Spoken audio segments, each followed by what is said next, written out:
What is up, everyone? Welcome back to the channel. Today we are cracking open 5 specific data logs I pulled out during a live device audit. I want you guys to be able to follow along perfectly on your own screens. So I'm putting the exact name of each text file at the top of the discussion, so you know what you're seeing, so you don't get confused.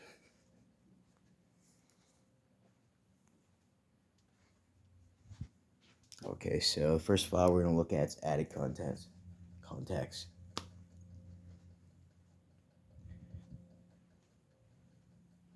So don't let the name fool you.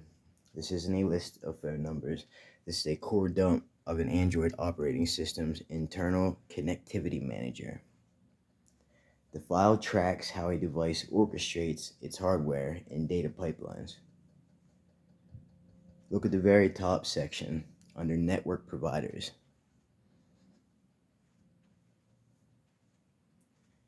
It lists your Wi-Fi network factory, your telephone network factory, and your VPN network provider.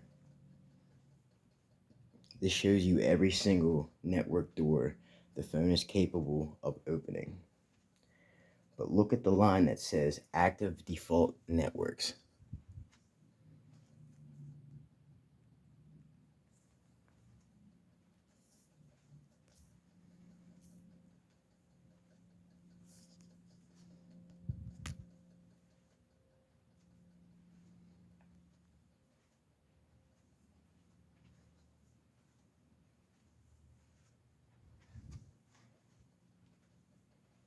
The system has chosen network ID 100, which is your cell phone provider line, VZW Internet, which stands for Verizon, as a primary pathway.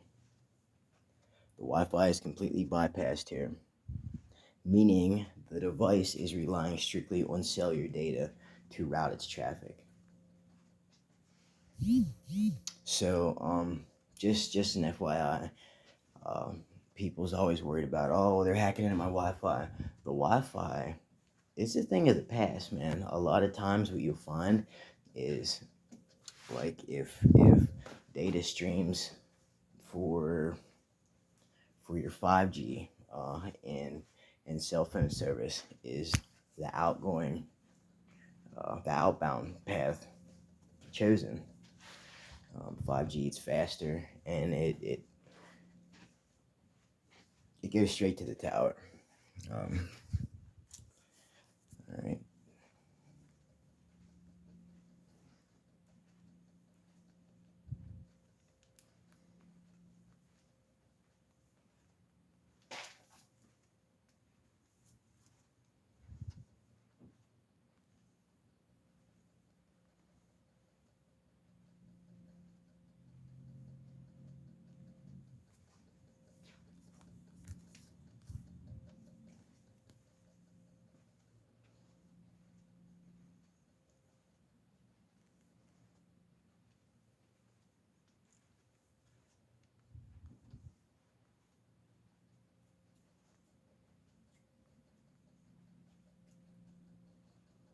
All right, this file displays a real-time list of active internet connections directly from the system network stack, showing every established session running right now. When you look at the columns, you see proto. The protocol, like TCP and TCP6 local address and foreign address. Look closely at the foreign addresses. You will see the connections pinned to the external IPs, like 142.251.40.227.443.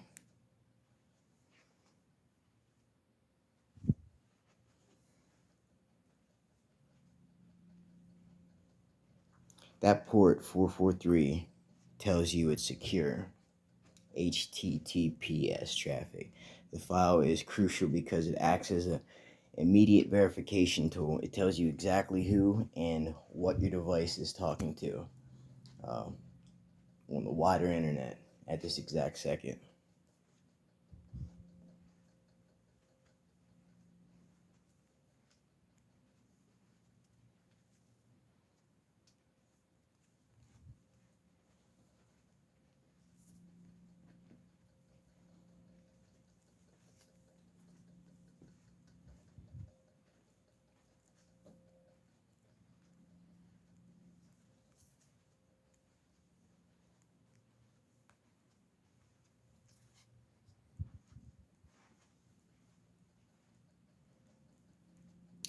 All right, let's move to the next document.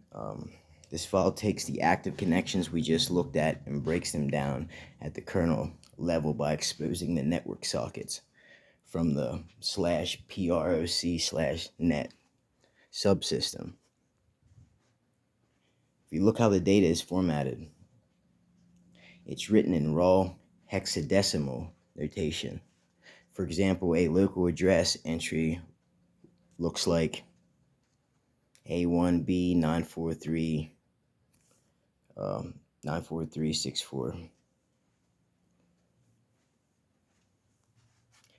To read this like an analyst, you translate the hex code back into standard decimal number to get the actual IP address and port number.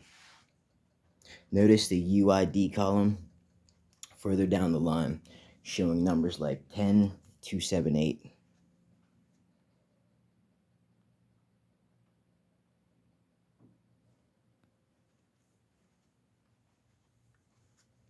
The Linux kernel assigns a unique user ID to every app. This file allows us to match a raw background network socket directly to the exact app package responsible for opening it. And guys, after you get further and further into this, I'm telling you, this will swallow you whole, man. And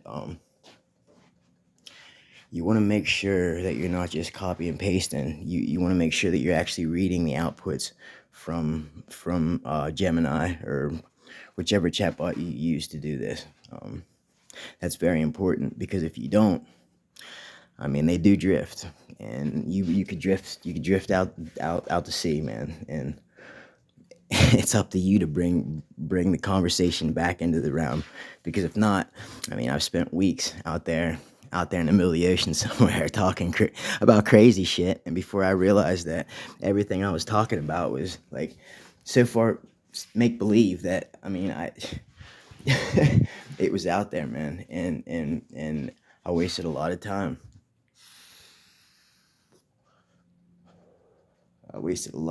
You have to be very careful that you keep your chatbot in a straight line, because they will veer and they will get off track.